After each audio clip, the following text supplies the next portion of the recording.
नमस्कार दोस्तों, स्वागत है आपका कल्चरल गपशप में। दोस्तों, क्या आपने कभी ध्यान दिया है कि हमारी पूजा में चावल यानी अक्षत का होना कितना जरूरी माना जाता है। बिना अक्षत के तो माथे पर लगाया गया कुमकुम का तिलक भी अधूरा सा लगता है। लेकिन सवाल ये है, आखिर चावल को इतना महत्व क्यों दिया गया है? हर पूजा, हर संस्कार में अक्षत क्यों जरूरी है? चलिए आज इसी पर करते हैं थोड़ी सी सांस्कृतिक गपशप। सबसे पहले तो अक्षत शब्द का मतलब समझते हैं। अक्षत का मतलब होता है जो टूटा ना हो, जिसका नाश ना हो, यानी साबुत चावल पूर्णता और अखंडता का प्रतीक।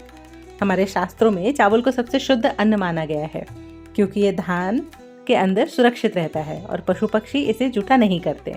इसीलिए इसे हविष्य कहा गया है, देवताओं को अर्पित किया जाने वाला शुद्ध अन्न। दोस्तों, चावल देवी लक्ष्मी को अत्यंत प्रिय है और आप जानते ही हैं, जहाँ लक्ष्मी होती हैं वहाँ संपन्नता, सुख और समृद्धि अपने आप चली आती है। सफेद रंग होने के कारण चावल शांति और शीतलता का भी प्रतीक है।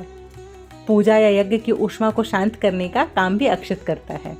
जब तिलक के साथ माथे पर चावल लगाया जाता है तो माना जाता है कि नकारात्मक ऊर्जा दूर हो जाती है और सकारात्मक ऊर्जा का संचार होता है।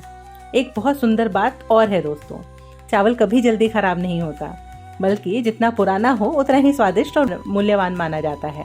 इसी कारण अक्षत को दीर्घायु और यश का प्रतीक भी कहा गया है।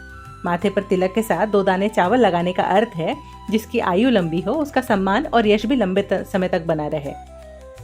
अब जरा विवाह की रस्मों की बात करें। जब लड़की विदा होती है तो अपने मायके में चावल डालकर जाती है। इससे कहते हैं घर भरने की रस्म, यानी वो अपने पीछे समृद्धि छोड़ कर जाती है। और जब वो नए घर में प्रवेश करती हैं तो चावल से भरे कलश को पैर से स्पर्श करके अंदर आती हैं। इसका अर्थ है वो अपने साथ लक्ष्मी और संपन्नता लेकर के घर में प्रवेश कर रही हैं। तो दोस्तों, चावल सिर्फ अन्न नहीं है, ये हमारी संस्कृति, आस्था और समृद्ध परंपरा का प्रतीक है।